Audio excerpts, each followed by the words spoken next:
네, 안녕하세요. 네, 위원님. 지금까지 정말 오랫동안 상승 랠리를 이어왔는데요. 이 뉴욕 증시의 상승 랠리, 이제는 좀 잠잠해지는 걸까요? 시장 분석해 주시면 좋을 것 같습니다. 네, 시장에 이제 실적 발표 시즌이 마지막으로 되어 가는데, 이제 실적에 대한, 남은 기업들의 실적에 대한 기대치가 그다지 좋지는 않습니다. 이제 한 20분 뒤에 아마 월트 디즈니 실적 발표할 텐데, 그 부분에 대해서도 지금 시간 내에서 거의 보합권에 있는 그런 모습이고, 긴장돼 있는 그런 상황입니다. 거기에다가 이제 지난밤에 경기 우려에 대해서 리스쿡 이제 총재 같은 경우에는 얘기를 한 게, 원자재 쪽 시장 이런 거 안 좋을 수 있다, 이제 이렇게 또 얘기를 하면서 그런 경고들이 있었고, 그러다 보니까 모멘텀이 조금 약화되는 그런 상황이 진행이 됐습니다. 지금 팩트셋에서 나타나는 게 이제 실적이 기대치를 못 맞추게 되면은 한 5%대 정도 하락을 하고 있는 그런 추세다, 이렇게 얘기를 했고, 그리고 이제 파월 의장이 얘기를 하나 하고 좀 긴장을 하고 보고 있었는데 아무런 얘기도 안 하고 그냥 개회사만 하는 이런 모습을 보였습니다. 그리고 지금 시장에서 이제 CME 페드워치 같은 경우에는 이제 올해는 금리 인상 끝났다, 이렇게 평가를 하고 있죠. 한 90% 정도가 지금 그대로 고정이 될 것이다, 이제 픽스 될 것이다, 이렇게 얘기를 하고 있고, 이제 내년 3월 달이나 가야지 금리 인하 얘기가 나올 것 같다, 이런 식으로 지금 평가를 좀 하고 있는 상황입니다. 지난밤에 경기 지표 관련해 가지고는 모기지 그 이자가 그래도 7.61%로 2주 연속 하락하는 그런 모습이 있었다라는 얘기가 있었고요. 그리고 브렌트유 가격이 결국은 $80 아래로 떨어지는 그런 모습을 보였습니다. 이게 이스라엘 전쟁으로 인해 가지고 좀 안 좋을 것이다라고 예상을 했지만, 결국은 글로벌적인 어떤 수요 둔화, 중국의 소비 불안, 이런 것들 때문에 오히려 유가가 빠르게 하락하는 모습을 보이고 있습니다. 기업 실적 발표한 기업들 중에 이제 로블록스가 실적을 발표를 했습니다. 45% 손실이었는데, 예상 손실보다는 줄어들었어요. 거기에 이제 매출 좀 늘어나고 하면서 주가가 장중에 한 15% 이상 올라가기도 하는 모습을 보였고, 업스타트 같은 경우에는 또 반대로 실적이 예상보다 약해지면서 20% 이상 급락하는 모습을 보이기도 했습니다. 그러면서 이제 시장의 실적에 의해서 굉장히 주가가 많이 엇갈리는 이런 모습들을 보였고, 내일 같은 경우에는 아스트라제네카하고 니오가 실적 발표를 앞두고 있고, 니오 같은 경우에는 손실을 더 확대할 것으로 예상이 되고 있어서 좀 긴장되고 있는 모습입니다. 네, 이번에는 시장에서 핫했던 이슈들 헤드라인 통해서 확인해 보도록 하겠습니다. 먼저 첫 번째 헤드라인 확인해 볼게요. 공매도가 재생 가능, 그리고 EV, 전기차 업종에 관심이 상승을 하고 있다라고 하는데 어떤 내용일까요? 네, 최근에 공매도에 대한 얘기가 한국도 그렇고 굉장히 많이 나오고 있습니다. 근데 미국도 마찬가지 하나의 어떤 그 투자의 흐름이기 때문에 그걸 어떻게 인위적으로 강제 조정하지 않습니다. 공매도가 지금 최근에 신재생 에너지, 특히 태양광이나 풍력 쪽에 많이 좀 집중되고 있다. 그리고 전기차, 지난번에 이제 테슬라 $250부터 내려올 때, 그때 이제 공매도 세력이 엄청 달라붙었죠. 근데 요 전기차 쪽에도 많이 달라붙고 있다, 이렇게 얘기를 했습니다. 그래서 지금 이제 그 시장의 헤즐트리라는 그 회사에서 발표한 걸 보면은 상위 10개 이제 공매도 많은 그 기업을 발표를 했는데, 거기에 리비안, 루시드, 테슬라 이런 종목들이, 전기차 종목들이 들어가 있었고, 그리고 에너지 쪽에서 이제 신재생 에너지 쪽 해가지고 이제 나오는 게, 에너지 쪽에서 이제 엑슨모빌이라든가 아니면 썬런이라든가 아니면은 소노바라든가 이런 회사들이 지금 상위권에 들어가 있다라고 됐습니다. 그래서 이 관련해가지고 리비안 같은 경우에는 7월 이후에 한 35% 정도 하락을 했죠. 그리고 루시드도 49% 하락했고, 썬런 같은 그런 에너지 회사들도 50% 이상 하락을 하면서 공매도로 인해 가지고 한쪽에서는 또 돈을 많이 벌고 있는 이런 모습들이 좀 나타났습니다. 네, 그렇다면 두 번째 헤드라인도 확인해 볼게요. 올해가 가기 전에 매도해야 할 세 가지 에너지 주식이라고 나와 있는데요. 엑슨모빌이 눈에 띕니다. 이유가 뭘까요?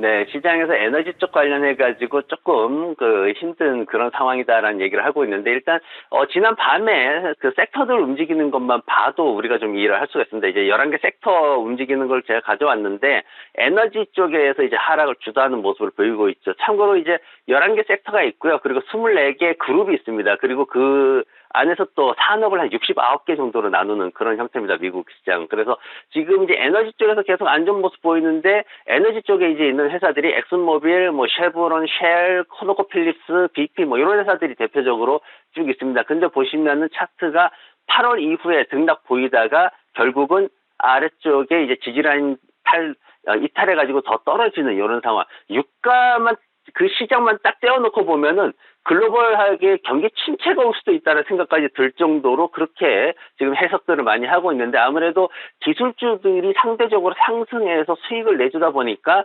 유가 관련 투자 시장에서는 조금 재미를 못 보다 보니까 이제 더 심각하게 평가를 하는 게 아닌가 그렇게 보여지고 엑슨모빌에 대해서 지금 굉장히 냉정한 얘기가 나오고 있어요. 최근에 파이오니어 내추럴 리소스라는 회사를 갖다가 이제 인수를 했는데 실질적으로 뭐 이게 그 600억 달러다 뭐 이런 얘기가 있었는데 요걸 계산을 해봤더니 부채로 떨어지는 게 지금 645억 달러까지 늘어난다. 이렇게 지금 얘기가 나왔어요. 그러다 보니까 이런 인수가 정말 필요하냐 이렇게 이제 얘기를 하고 있는데 뭐 청정 에너지로 전환하는 이런 그 시기에 이렇게까지 할 필요가 있었나 뭐 그런 얘기들을 많이 하고 있습니다. 거기에다 이제 유가가 브렌트유가 80달러 아래로 떨어진 이런 상황 보이죠. 굉장히 약세 추세를 가지고 있고 그러다 보니까 차트가 지금 20% 범위 내에서 등락을 계속 반복을 하고 있었는데 요걸 이제 아래쪽으로 자꾸만 가져가다 보니까 저점 매수다라는 거가 상당히 위험할 수 있는 그런 상황이다. 그리고 기회비용이 커질 수 있다. 이런 쪽으로 많이 평가가 되고 있어가지고 시장에서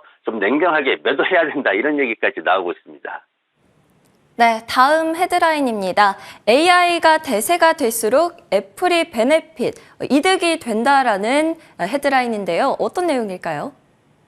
맞습니다. 최근에 이제 실적 발표했는데 매출이 떨어졌죠. 그리고 월요일 날 이제 말씀드렸는데 애플 워치 수익 금지될 수 있다. 이제 이런 것도 있었는데 주가는 오히려 계속 올라가는 이런 모습을 보이고 있습니다. 그래서 왜 올라가지라는 거에 대해 가지고 이제 시장에서 많이 얘기들을 했는데 대표적으로 이제 세 가지 정도를 이제 들 수가 있습니다. 왜 그 부분에 있어서 이제 인공지능 이제 모건 스탠리도 이제 분석을 했는데 인공지능에 대해서 별로 얘기는 안 했는데 사실 따지고 보니까 이미 애플 워치라든가 이런 웨어러블이라든가 아니면은 아이폰에 수많은 인공지능 기능 기술들이 접목돼서 실행되고 있고 이익을 가져다 주고 있더라. 그렇기 때문에 인공지능이 더 활성화되면 될수록 결국은 승자는 애플일 것이다. 이제 이렇게 얘기를 했습니다. 그리고 또 하나는 서비스 부문에서 굉장히 이익률이 좋게 나오고 있다. 그래서 4분기에 지금 기대하는 게 지금 70% 정도 성장률이 나왔다고 합니다. 서비스 쪽에서. 근데 이게 하드웨어 쪽에서는 한 36% 정도 나왔기 때문에 굉장히 좋은 성장률을 가지고 있어서 앞으로 더 크게 될 것이다. 이렇게 지금 긍정적으로 평가를 했고 또 하나는 유럽 쪽에서 계속 좀 싸우고 있었죠. 어떤 제재나 이런 것들에 대해서 디지털 시장법에 대해서 좀 거부하는 반항하는 모습을 보였는데 이걸 이제 과거에 구글이 한 50억 달러 벌금을 받았거든요. 버티다가. 그래서 50억 달러 지금 내면 너무 크다. 이제 이렇게 돼가지고 결국은 이제 따라가겠습니다라고 이제 얘기를 했죠. 그래서 그런 리스크를 좀 해소를 했습니다. 그러다 보니까 애플에 대해서 굉장히 긍정적으로 이렇게 나오고 차트 같은 경우에도 지금 보면은 이제 결국은 볼린저 밴드 상한선까지 올라와가지고 이렇게 또 상승을 보이는 모습 보이는데 다만 이제 실제로 매수를 하기에는 좀 기대치가 좀 낮다라는 거 그리고 매력적인 가격은 아직 아니다라는 거 그렇게 평가가 되고 있습니다. 네, 마지막 헤드라인도 확인해 보도록 하겠습니다. 일라이릴리의 체중 감량제죠. 마운자루가 드디어 FDA의 승인을 받았나 보네요. 맞습니다. 지금 시장의 어떤 글로벌하게 체중 감량하는 트렌드 자체가 운동하고 뭐 이런 게 아니라 식이요법하고 이런 게 아니라 좋은 약을 먹자 이제 이렇게 해가지고 한 1년 2년 약 잘 먹으면은 얼마큼 빠지더라 이제 이런 게 주 트렌드로 가고 있어가지고 체중 감량 시장이 엄청나게 커지고 있는 그런 모습을 보이고 있는데 지금 72주 동안 약을 복용한 환자들이 한 48파운드 정도를 감량을 했다. 이제 이렇게 연구 데이터가 나왔습니다. 실제 실험 데이터가 나와가지고 지금 요 부분이 이제 FDA 승인받고 또 지금 다른 약도 또 하나 또 개발 중에 있는 그런 상황이고 거기에다가 또 이제 표적 치료라 그러죠. 암 치료할 때 표적 치료하는 그런 치료법도 또 하고 있고 이런 어떤 신약 개발에 대한 것들이 굉장히 이제 많이 나오면서 일라이릴리가 집중되고 있는데 다른 회사 주가는 제약회사 일반적인 그런 상황은 이제 코로나 백신 이제 못 팔게 되면서 많이 떨어지고 뭐 이런 상황인데 오히려 이 회사 같은 경우에는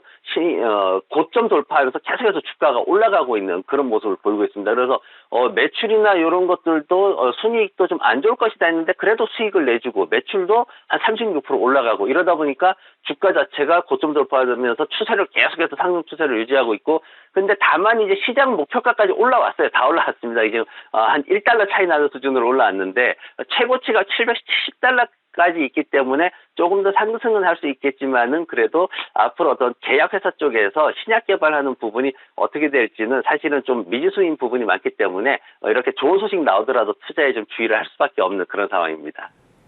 네, 간밤 뜨거웠던 이슈들 헤드라인들 통해서 정리해봤습니다. 지금까지 김태수 위원님과 함께했습니다. 오늘도 좋은 말씀 감사합니다.